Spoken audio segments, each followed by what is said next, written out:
Are you ever concerned that engaging in VR, that kind of destroys the planet because everybody is just a couch potato with binoculars on in their mom's basement and nobody goes outside anymore? Is there a danger there, you think? No, I don't think so. I mean, if anything, VR gives you the opportunity to experience things and learn and understand and love the natural world, maybe without having to drive or fly hundreds of miles and trample through it to actually see it. So you can experience the world without having to destroy it. And if there's fewer people in Yosemite, the people who still go will enjoy it more, I'm sure. That's the best selling point I've ever heard for VR. We're saving the world by not participating in it. It came to my attention that on the NVIDIA website you have a list of games that can be played. You see there a snapshot from 2004 where Second Life really looks pretty darn bad, and it has improved a lot, of course. I don't have to mention this to listeners of this podcast. Who's in charge of this website, man? I don't know. Maybe we should have them flogged. But on the other hand, that's just a testament to the longevity and awesomeness of Second Life, right? Hi, this is David Coombs from NVIDIA. You're listening to the Drax Files Radio Hour with Joe Yardley.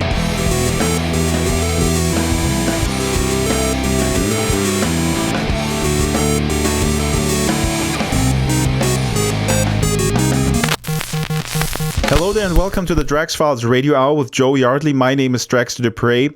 Hi, Joe. Hello.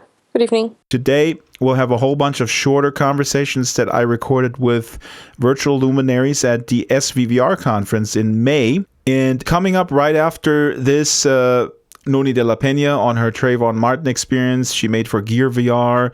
But first, Joe, I want to talk to you real quick about 1920s Berlin. You bid farewell to Adele Kling, who passed away.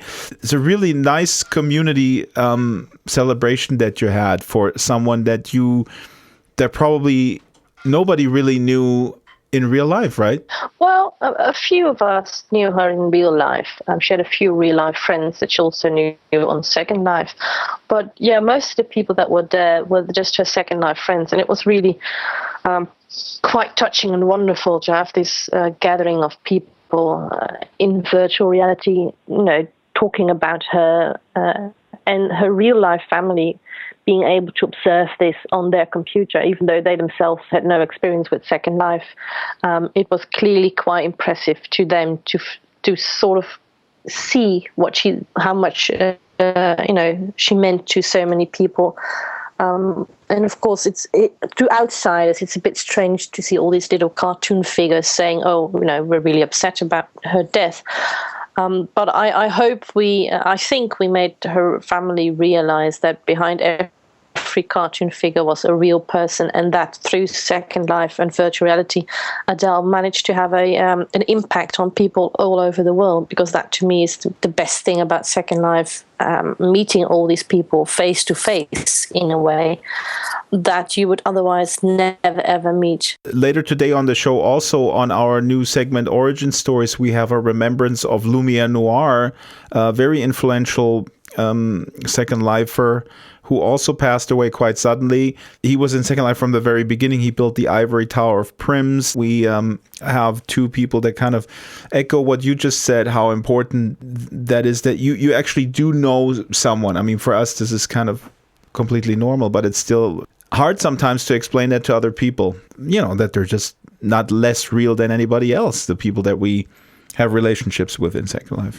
I mean, I remember being absolutely in awe when I was in Second Life and I suddenly realized that someone was playing the music I was listening to, because I said, "Wow, this is a horrible song." And then someone in voice said, "Oh, I'm sorry, what would you like?" And I said, "Well, I'd like this." And then he played it, and I was like, "Oh my gosh, I just told, there's a DJ here, there's a real guy, and I just told him his music's awful."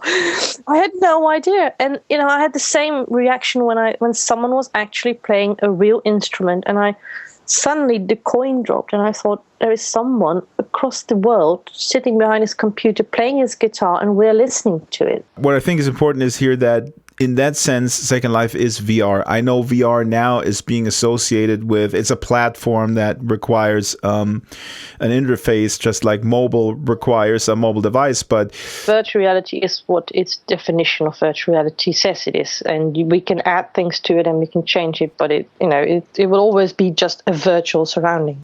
Well, you come from a marketing background. I mean, in terms of your family, so you know that sometimes marketing departments define a term and they just use it the way they want to define it, and then they push everybody else to use it that way. Yeah, of course. And, it's smart to start selling virtuality as something that is new because we now have these headsets. So, I sort of understand. I just don't agree. It's just technically not correct.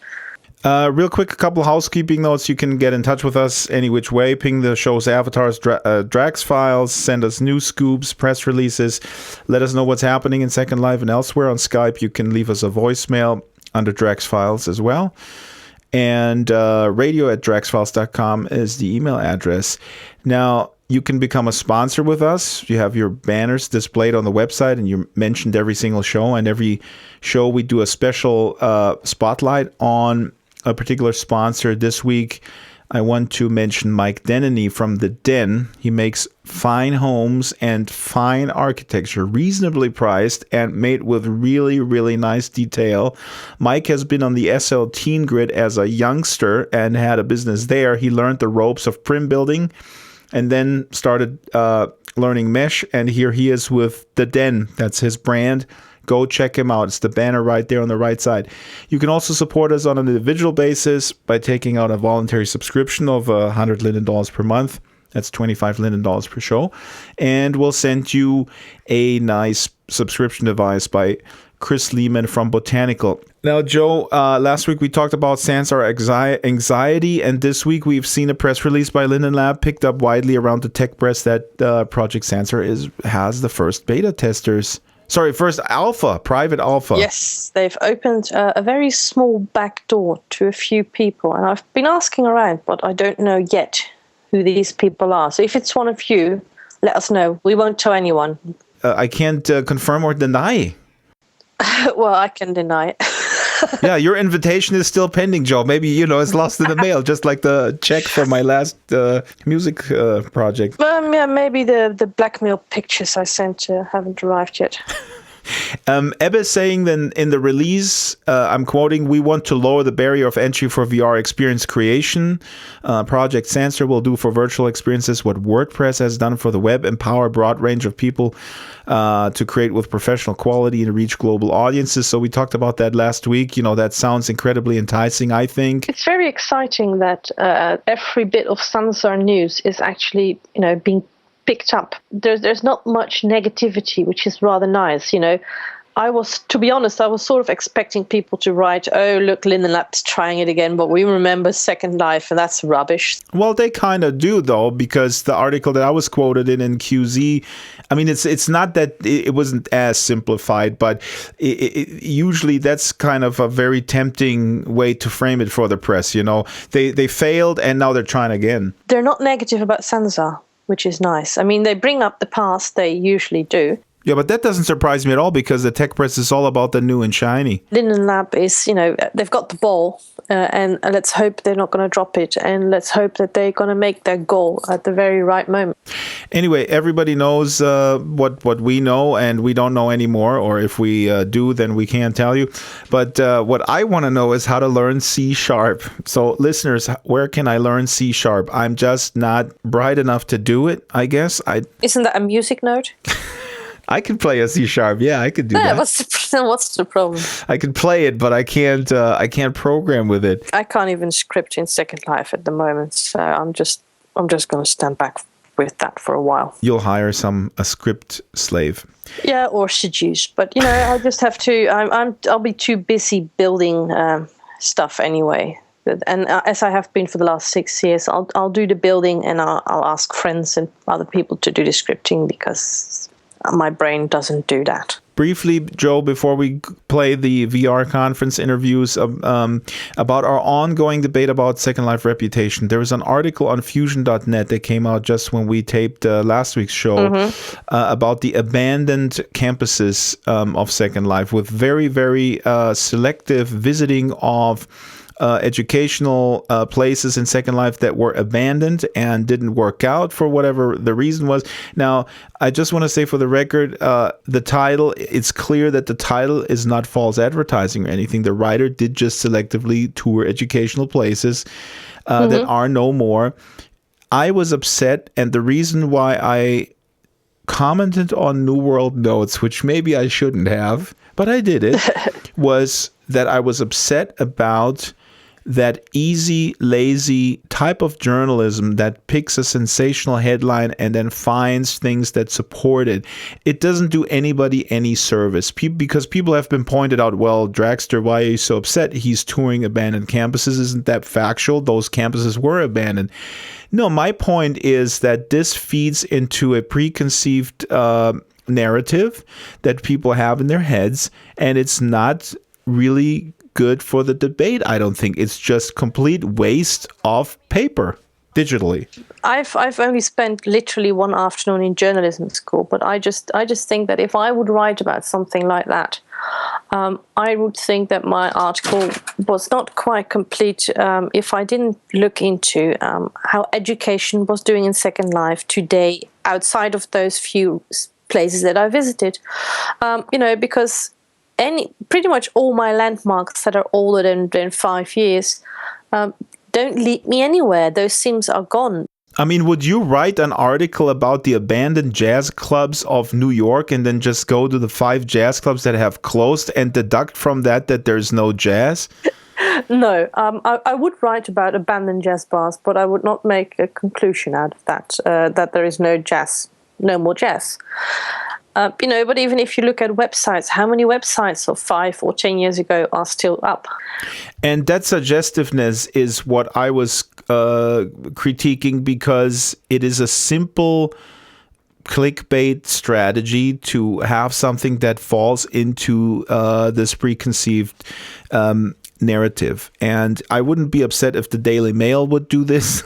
That's what they do best. I know, but I think I was primarily upset because Fusion, and I wasn't even familiar with that website or that journalistic endeavor, that Fusion is actually being followed and discussed and obviously widely respected by journalists that I respect. So I just find it unacceptable for some entity that claims that they're a little bit better than some of these other rags. An editor would allow a writer to pitch a story like that?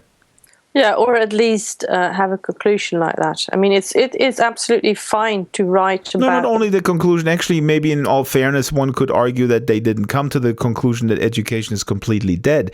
But just to, the suggestion is there. In a pitch, exactly. And in a pitch meeting to say, hey, I have a great idea. I'm gonna go to places that are empty, and then I'm gonna just write about how they're weird.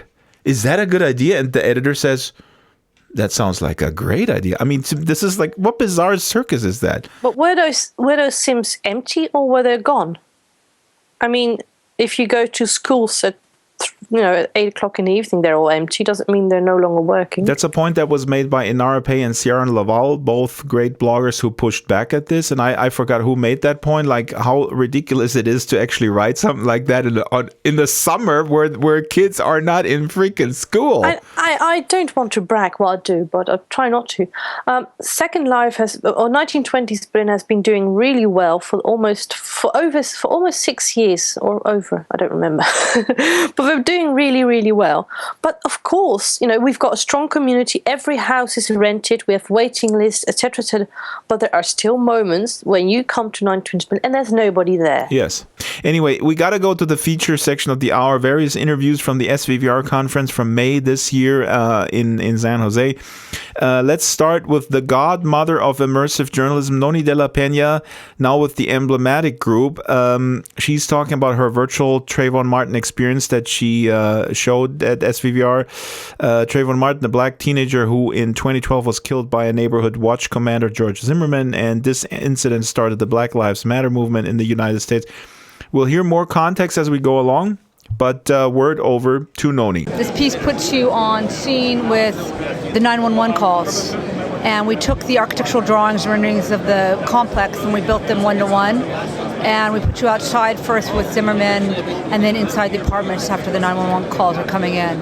We don't ever put you on scene at the moment of the shooting because we don't really know what happened, right? Mm-hmm. So I'm not giving you agency to change or if you're really just a witness to the events as they transpire. Mm-hmm. And we decided to try what would it be like to do this in the news cycle. So we built this in under 2 weeks, one person full-time, a couple people part-time, to see how quickly we could get it out there. I was going to ask what was interesting is that the audio company who did the forensic work, Primo Productions, they say that they would testify that George Zimmerman cocked his gun when he got out of the car. The people who produced the audio portion of this experience, you were giving them recordings that were available. Where did you get these 911 recordings? Yeah, are they freely available? They're public, yeah. 911 recordings are public. And then we also had the court transcripts, right? So these 911 calls are from? Several witnesses who were in their apartments called for help, and that's where you hear the shooting in the background. Okay, and they analyzed the audio in detail, and one caller, you hear someone call? George Zimmerman.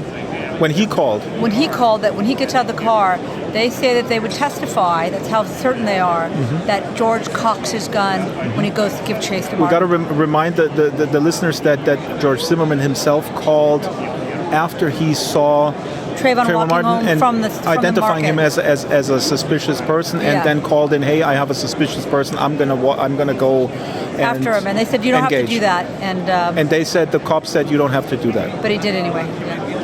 The turnaround, it took you 2 weeks.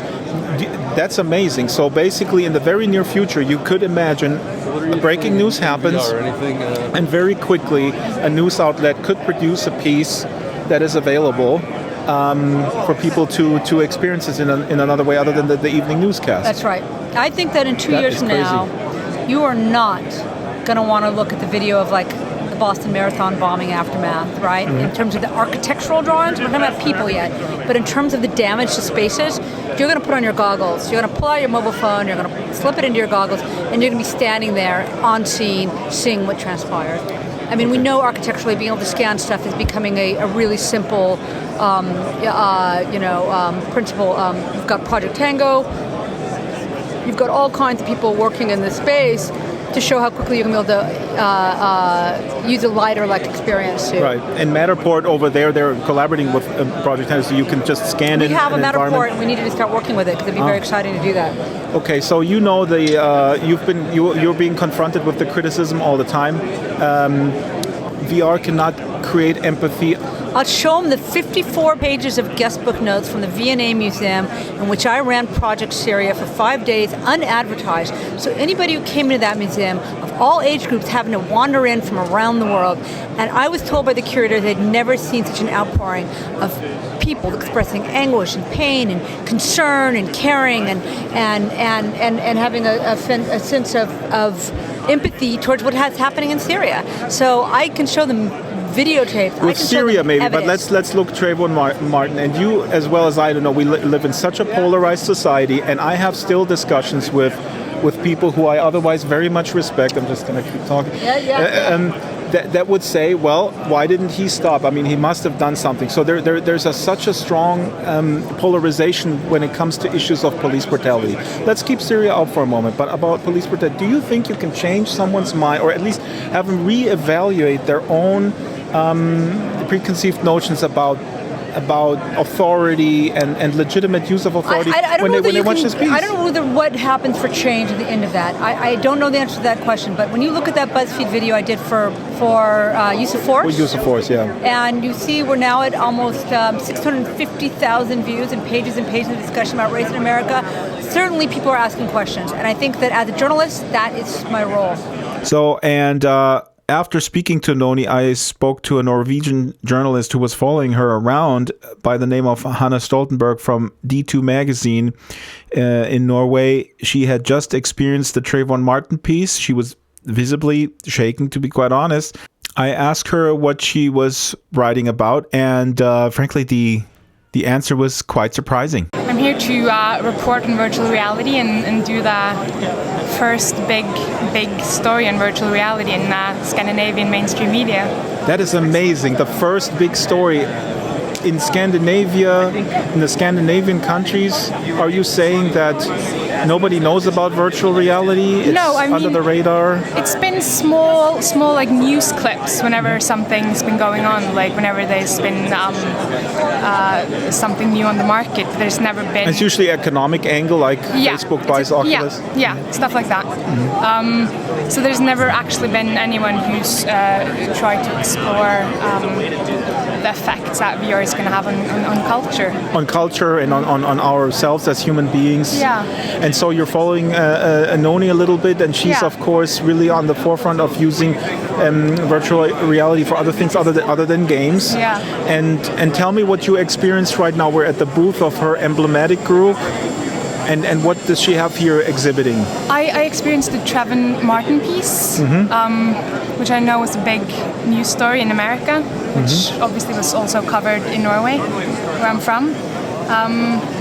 Trevor Martin was a teenager who was killed in Florida, coming back from a store, and a resident of that neighborhood by the name of George Zimmerman used the Florida Stand Your Ground law to take it upon himself to basically neutralize a threat as he saw it, and he killed him.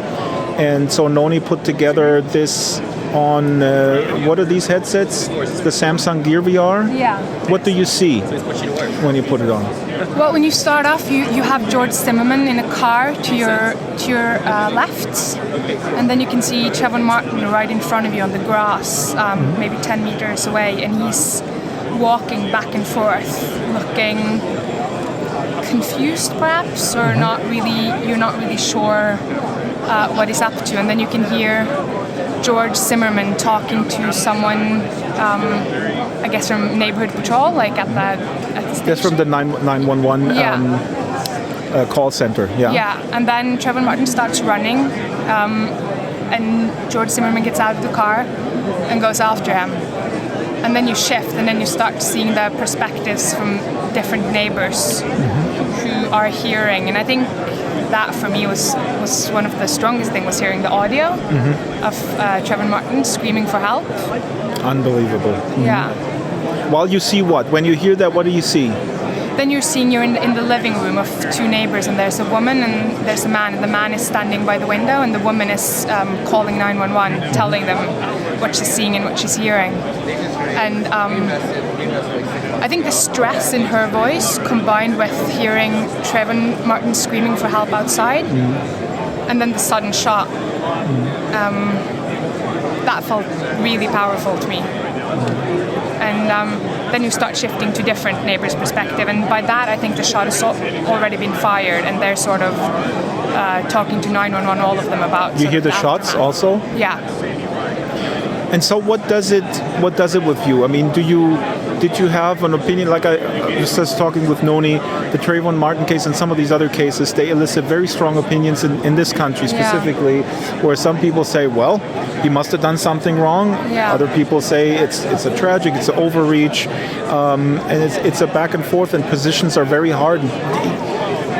Did you have a position what was right or wrong before you did this, or does it not even matter what is right or wrong, right? Maybe it's about just feeling empathy for the loss of a life, whoever it is. Yeah, but I agree with that, but I also think it contributed to my original feeling of this being a young boy out in a neighborhood and actually not doing anything. Well, you're a European. The Europeans always think that the Americans with their guns, but we as Americans, we need to protect ourselves.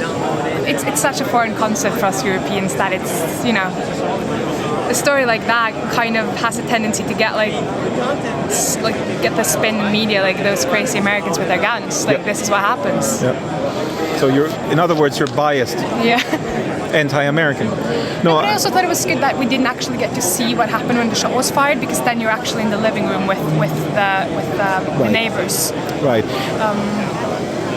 And so Noni calls this immersive journalism. Now, you're a journalist yourself, and some critics say a journalist is an observer. Is that successfully implemented here? I mean, because I guess you cannot go in there, right? You cannot rescue him or... No, I definitely think so.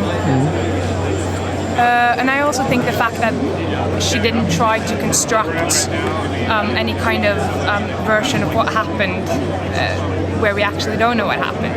Right. We get the audio and we get reactions from the neighbors, from the witnesses, but she doesn't ever sort of try to manipulate our feelings by showing us something that's not already been known in the media. I think you said something very important, because that's another criticism that I sometimes hear. It's manipulative. Yeah. I would argue a documentary and even a news piece can be way more manipulative than this type of virtual reality, right? Yeah. I mean, this is more authentic than, I don't know, a piece on Fox News or even CNN. Like you said, I think it's because empathy is so easily generated when you read about something, because then I think some people say that with virtual reality, it's so easy to be put into someone else's consciousness and experience something through their eyes. But in a way, I disagree, and I think that actually happens more when you're reading a story or when you're getting a piece through literature. And I think what virtual reality does is kind of putting you outside and making you that kind of objective observer. So on both positive and negative, a written piece can be more manipulative than VR. I think so. I do. So that was Hannah Stoltenberg, and when it was up to me to try the experience myself with the Gear VR headset, and boy, it did have an impact. I was able to grab Noni one more time right afterwards to ask her follow-up questions. Now in my emotional state, I think my politics on the matter of police brutality are pretty clear. So I came into this experience with a point of view, and I asked Noni, "You're taking sides. You think Why? I'm taking sides? Yes. You think I'm taking sides? No, that's not what I'm thinking, but that's what people will... On the contrary, it's been very interesting. We took it to a journalistic organization, and they'll go unnamed, and had a bunch of the staff people say it. But people came out of it saying, "Oh, yeah, you can really see why George Zimmerman did what he did." I mean, like, yeah. So people bring their own biases to these things, and it just astonishes me. It astonishes me. So, that's a whole other question about the empathy and how you're trying to achieve things, right? That is amazing. I didn't expect that answer, because it's true. For me, it enhances this utter sadness that we lost a life. Basically, that was my first reaction when it happened. No matter what other facts, but that was enhanced through the piece. The piece enhanced it. I said, "Oh my God, here's a life. We lost a life. Cut short. 17. It's over." And you included at the very end footage from the convenience store, from the surveillance camera, where we see Trayvon Martin just before this happens, where he's buying stuff. So you're saying people actually have their biases or opinion confirmed? Yeah. That it was legit for Zimmerman to go that route because he did feel threatened, and it was kind of fishy that he was walking the neighborhood with a hoodie on, basically. Yeah. Interesting. All right. Yep. What would you say is the application for this in the classroom? So you're going to definitely see kids, whatever age group. Yeah, there's people here already are making stuff like ancient Roman villages, and I think it's only a matter of time before we're going to see all kinds of things. Is current news maybe not being dealt with in the classroom at all? Not enough anyway. Not enough, but even still... Essays about what's happening. Pop on the thing, do an experience, write an essay about it. Yeah, right, sure. 4th, 5th grade. And also the thing that's going to happen is shared classroom experiences, as we know. Mm-hmm. Once places like High Fidelity get going, it's going to be a very... these kids are already growing up used to hanging out in Minecraft. It's going to be nothing for them to go to their classroom and hang out and watch something transpire together. The real question will be, how is it designed?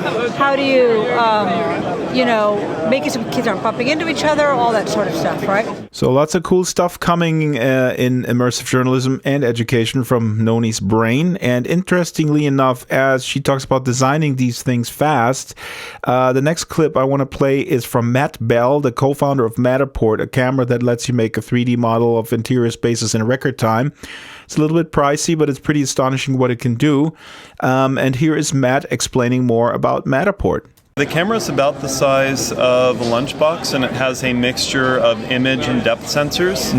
And you put it down in the middle of a room, and it spins around in about 20 seconds and captures a 3D 360 of the room. You then put the camera in a couple more locations per room. So, for example, if there's a large table in the middle, you'll want to put it on both sides of the table so that you can see around all the occlusions. And so within just a couple of minutes, you have a full 3D model of that room. You then move to the next room in the house and just repeat the process. So in half an hour to 45 minutes, you can have a full color 3D model of the house. What would be the next step if I wanted to port it to a software where I can actually walk through it? Sure. So, by the way, I should mention all of the reconstruction's automatic, so you don't have to align anything. It just does all that for you. First off, we have a web-based and mobile and VR viewer for the models in case you just want to share that model with someone, give them the experience of being in that space.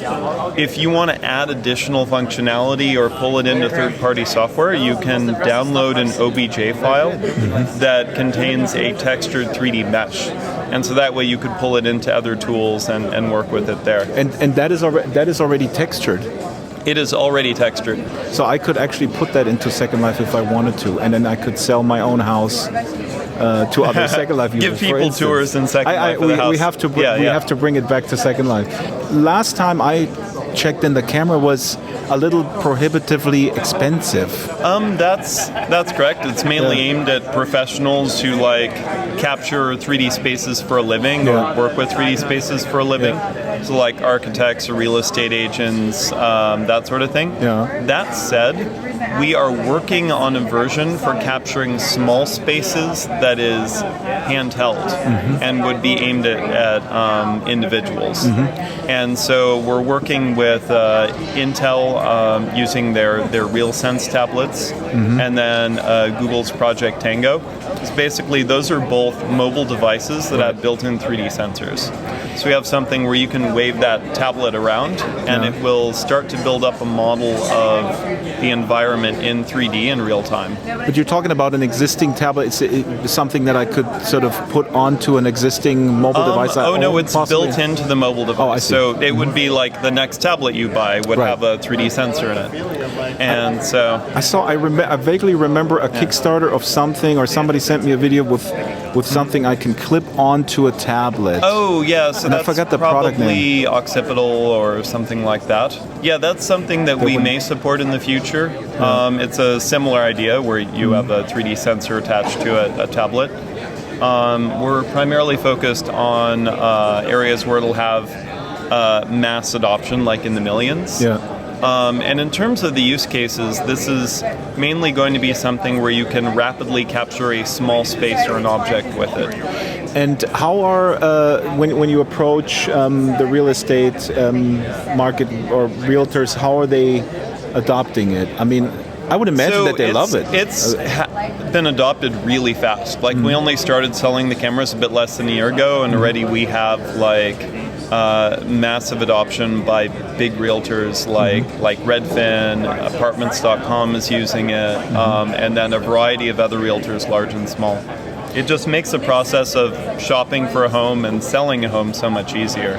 One thing that I would like to see is to have the ability for people to walk through it, just like a Second Life or a multiplayer environment, and then talk about it, and then maybe change it in real time. Move a chair over here, or maybe lift the ceiling or something like that. But since you said if I have an OBJ file, I could then further put it into another software and maybe start manipulating it. And over time, we're going to release more features that will let you easily detach and move around all the furniture.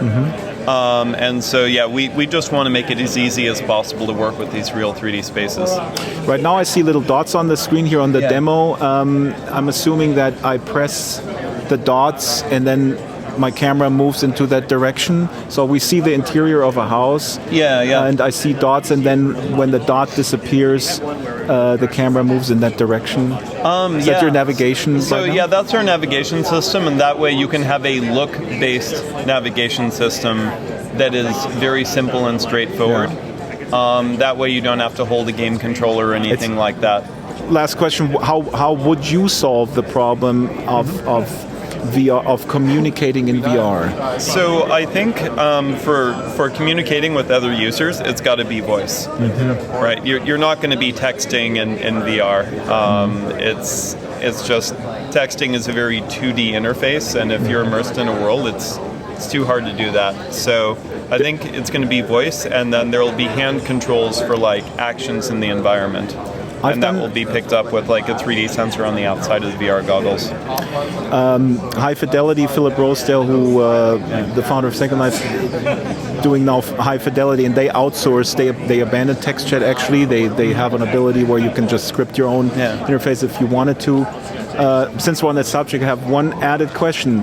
I think there's a lot. I worked on several documentaries about people with disabilities, and some people have severe social anxieties. They would never use voice for whatever the reason is. I know this is not your company's prime focus, but still, I'm just interested. Wouldn't we shut out a whole bunch of people in social VR that have an issue using their voice? My guess is there will probably be something similar to what happened with like accessibility for windowed interfaces in the 90s, where they started to figure out for people who were, legally blind or had limitations about how they could move their hands. They figured out like, well, here's still a way that you could use a GUI with Windows. Matter of fact, Leap Motion has a demo where you can use sign language, and then the interface translates the sign language in a computer voice. And I think there are going to be interesting solutions like that. And I think also there are people working on VR environments for overcoming social anxiety, right? So it can become less of a problem over time anyway. Matt Bell from Matterport. Yep, technology is going to solve every problem. Sorry. Staying with cameras, I bumped into Molly, whose last name is secret. She works for Blue Vision, who make the XX Array product, which is a big pile of cameras held together with various thingies made of aluminum and a camera array. And you can scan a person instantly and make an avatar in no time. It's similar to the light stage that they have at the Institute of Creative Technologies. They use that to make a scan of the head of President Obama. We'll link to a video if you haven't seen it. It's very interesting. But anyway, the XX Array, they started a Kickstarter during SVVR.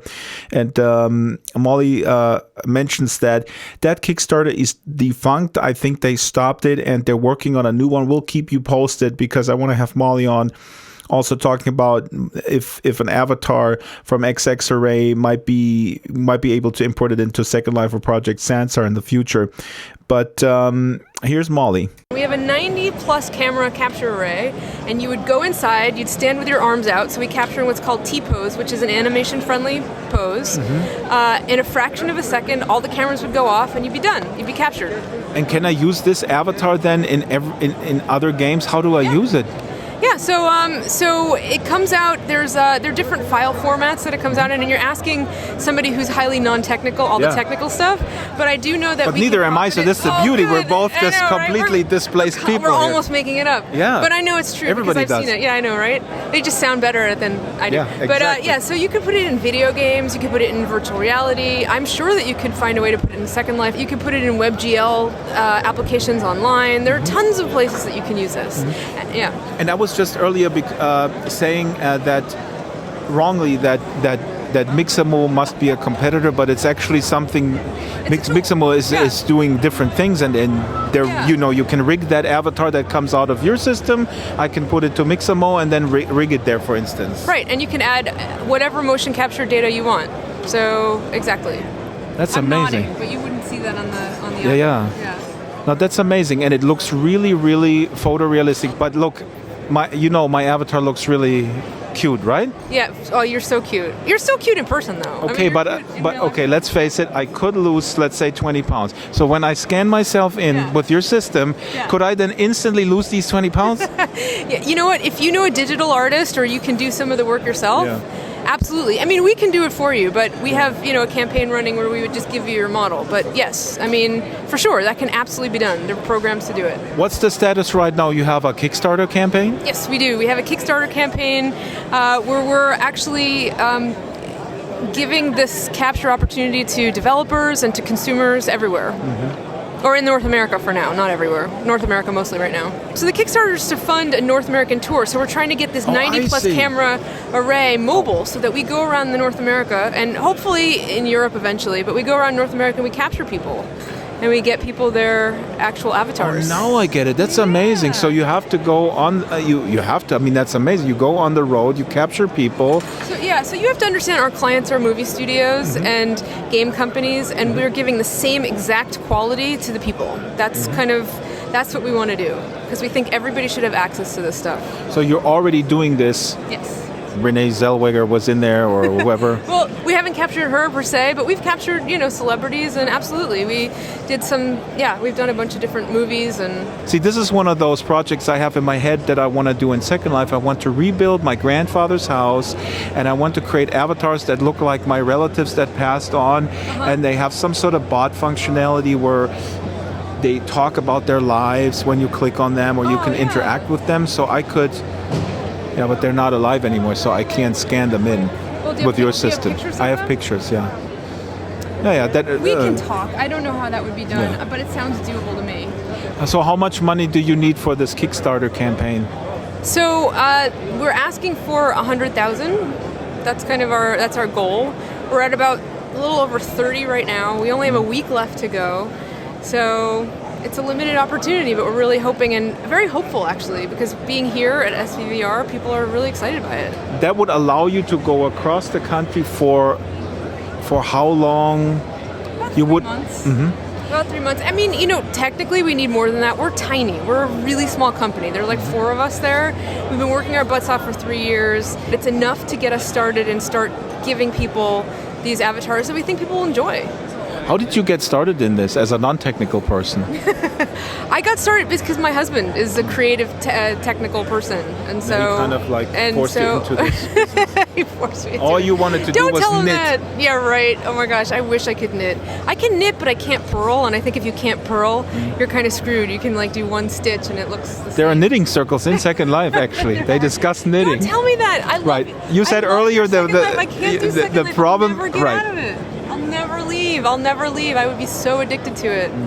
I know I would. So self-preservation prevents you from logging in. It's true.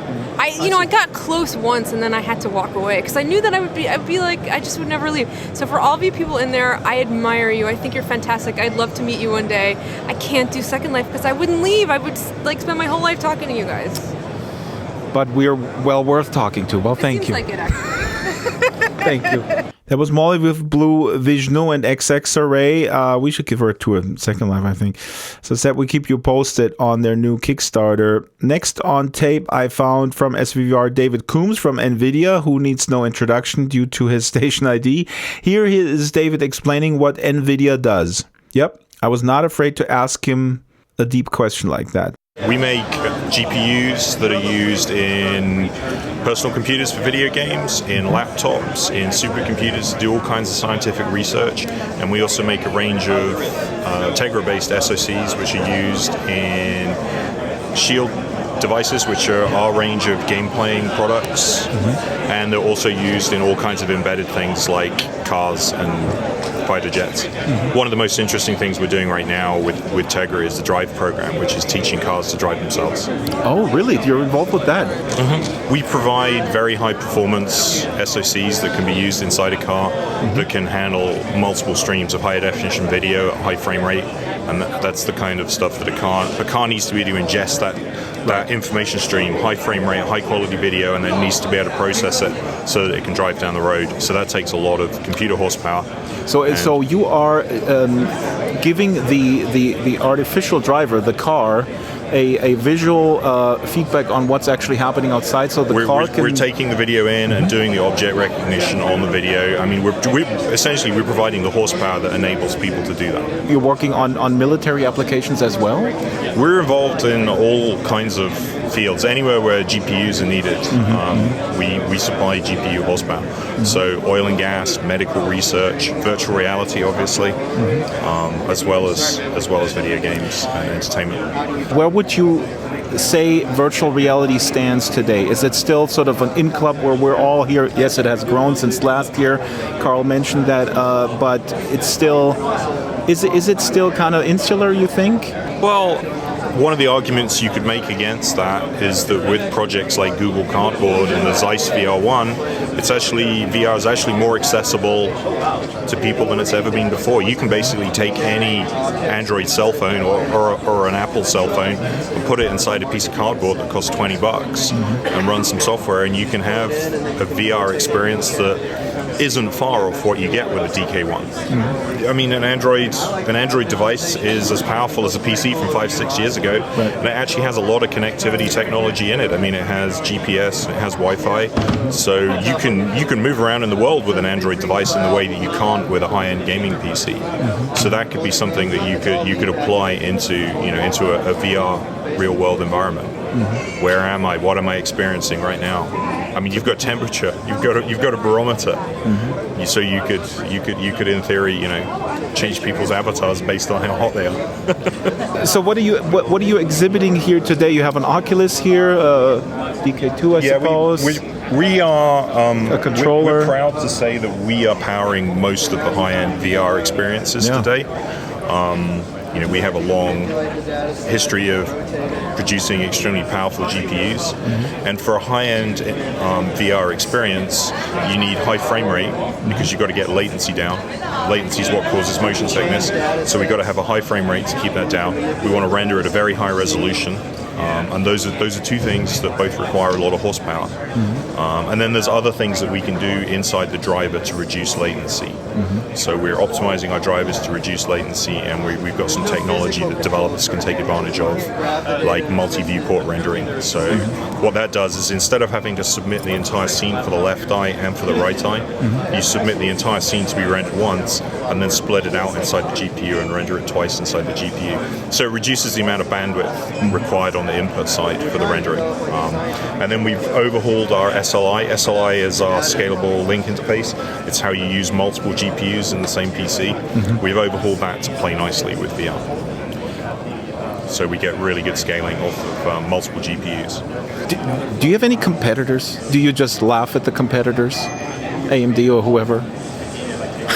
I'm not sure. You don't have to say that on the record. Answer that. No, but are you must feel that you're relatively well positioned. I mean, competition's good. Competition's what keeps us mean and lean and hungry and pushing forwards. If AMD and Intel and other vendors weren't out there, pushing us, then we wouldn't be innovating as hard.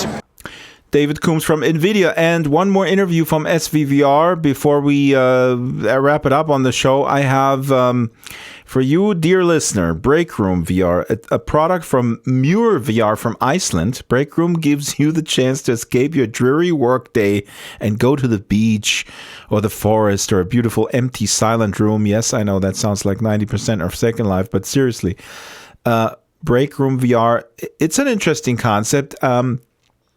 I have to admit that I teased Bjarni and Dietrich from your VR a little bit with the old line, "We've been there, done that in Second Life. Why are you reinventing the wheel?" But they were cool about it. Here's Dietrich Stenson explaining their product in his own words. We're making a workspace environment for virtual reality.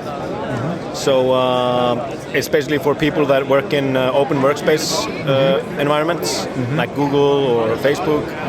They like cram up a lot of people in the same room, and they're all working together, and it's distracting and noisy. Yep. So we're kind of like making a fortress of solitude for these people to just like, they have this kind of they have the Oculus Rift on their table, and whenever they need to, like when they're getting stressed out and they just need to do their work, they can like put on the HMD and the noise cancelling headphones. So that's also a visual cue for the other co-workers that, you know, I'm in my space right and they now. like look at the worker that is just went into the break room, and they say like, oh, okay, I'm not, that guy's just in another place right now. So yeah. That is pretty cool. Actually, I remember a reportage I heard a couple months ago where people are now really finding out that these open workspaces that were touted as so collaborative are completely distracting because you just don't have that singular focus.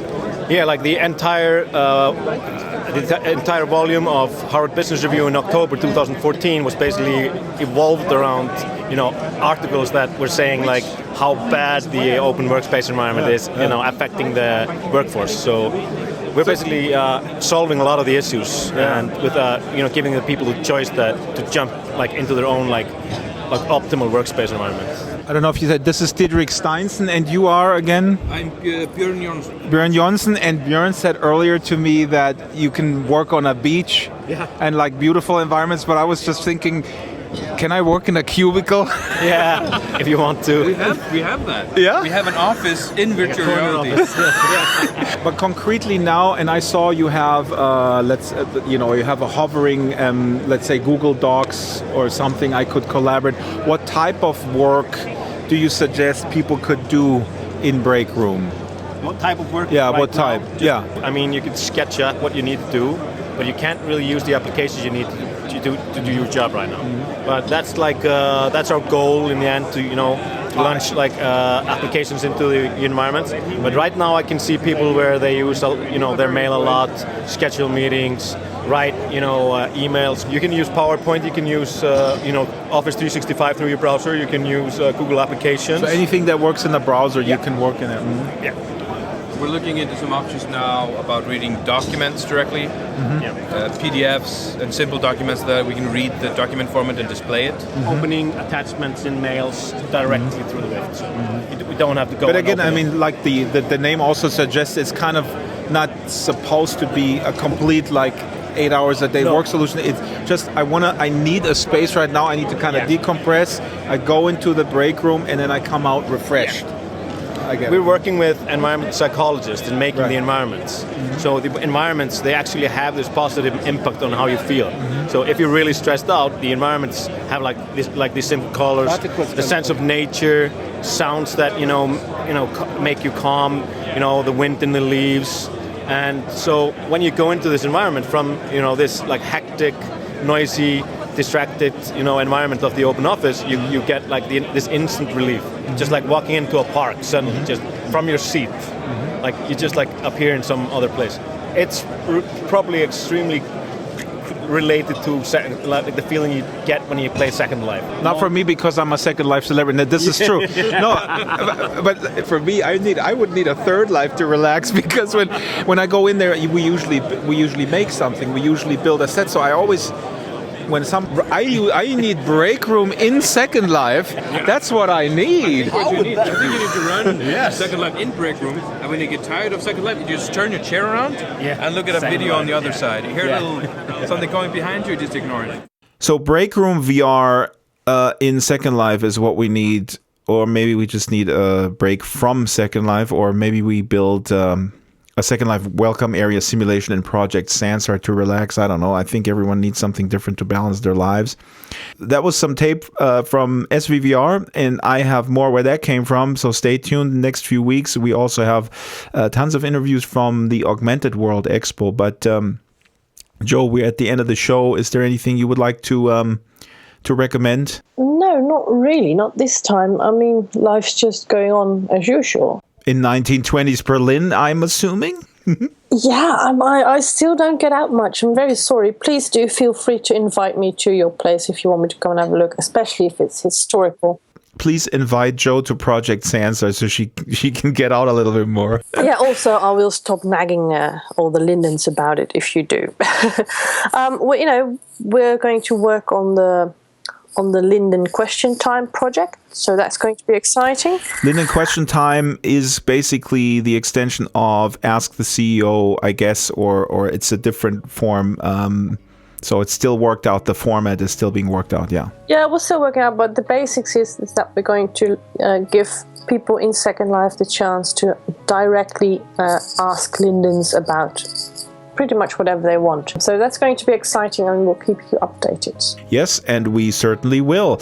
I just have to mention the HP Lovecraft Festival is happening. We'll link to their blog. The HP Lovecraft is, of course, well, if I have to explain who H.P. Lovecraft is, I don't know. I don't know what this show is for, so I'm not going to do that. I had to Google it.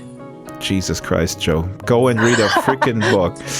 So we're at the end of the show, and we're going out with our new feature, Origin Stories, where we ask Second Life residents how and why they got into Second Life. And today, two longtime residents pay tribute to someone who inspired them and so many others. We mentioned Lumiere Noir at the top of the hour, the man behind the Ivory Tower of Prims, who passed away last week.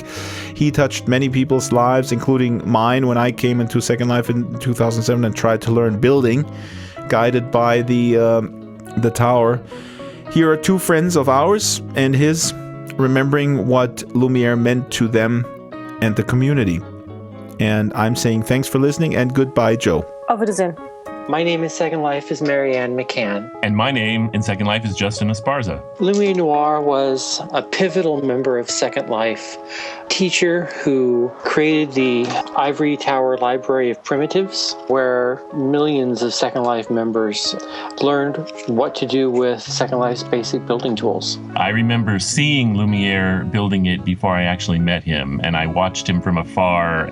He didn't have a reputation yet. He was just an unknown person back in 2004. He was the first one to build such a thing, and the world was so small that everyone knew about it. And so they all came to check out the step-by-step visual building aids that were arranged in an organized and easy to understand fashion. I first met him actually back in 2007. He had long since established a friendship with Robin Sojourner. She was showing off her new island, and he came over to visit to see the place. And, before you know it, he's handing us UFOs and rocket scooters and all this stuff that he made, wanted to show off and wanted to, present to us and give us Oh, that gift. Flash Gordon rocket was so cool. Oh, absolutely. How I met him in Second Life was so ethereal because when I was inhabiting Salazar Jack in 2004, and this wasn't long after I think I had built Phineas Jack's Lookout in Rodeo, I remember looking across the ridge along the south border, seeing this extremely dreamlike silvery figure and very alien looking. And in fact, I remember seeing a couple of UFOs over the previous days around the area and thinking, what are those? And then when I saw this silvery figure, it was like in a dream. I said, look, one of them's landed and they're starting to build something, and it was just fascinating. So I just sat there and watched for it must have been 3 or 4 days, and without any verbal exchange between us. And I slowly watched him starting to build the first Library of Prims, and it was just enchanting. The last time that I had direct interaction with Lumiere was at a wedding that he had in September of 2006 in World. It was on a big aircraft carrier that was docked off of the coast of Rodeo, and Yardley Mond and I were two of the groomsmen, and there was a few others. The ceremony was held on the aircraft carrier, and there were complete strangers who were landing their vehicles on the aircraft carrier and wondering what was going on. And then I think he had staged this part. There was a small boat that came up and attacked the aircraft carrier, and then the aircraft carrier listed over to the side and everybody spilled into the water. So it was very exciting. I didn't know that was going to happen. We all went to the reception after that, and there are photos. And they were my favorite photos of Lumiere because they're all completely natural poses. I just took pictures during the wedding, and I took pictures during the reception, and they were so striking. And I just thought, wow, look what can happen in Second Life. You learn the essence of people in what they do and in how they interact with Second Life, and I think you get to know who they are, whether you get the explicit details from the physical world or not.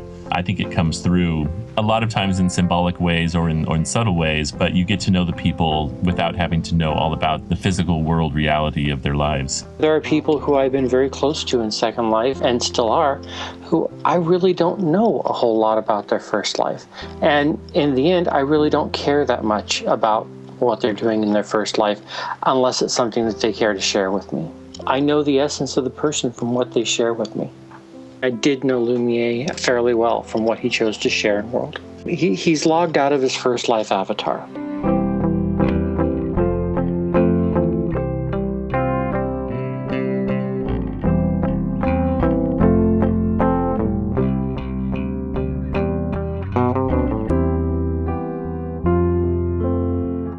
The Drax Files Radio Hour with Joe Yardley is a weekly production of Basic Drax Entertainment.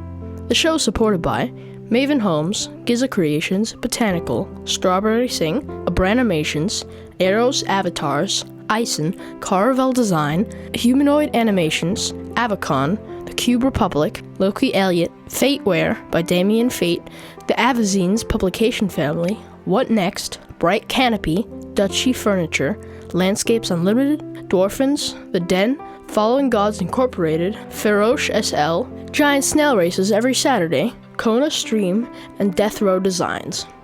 Contact the show via Skype, Drax Files, Avatar Drax Files, or email radio@draxfiles.com.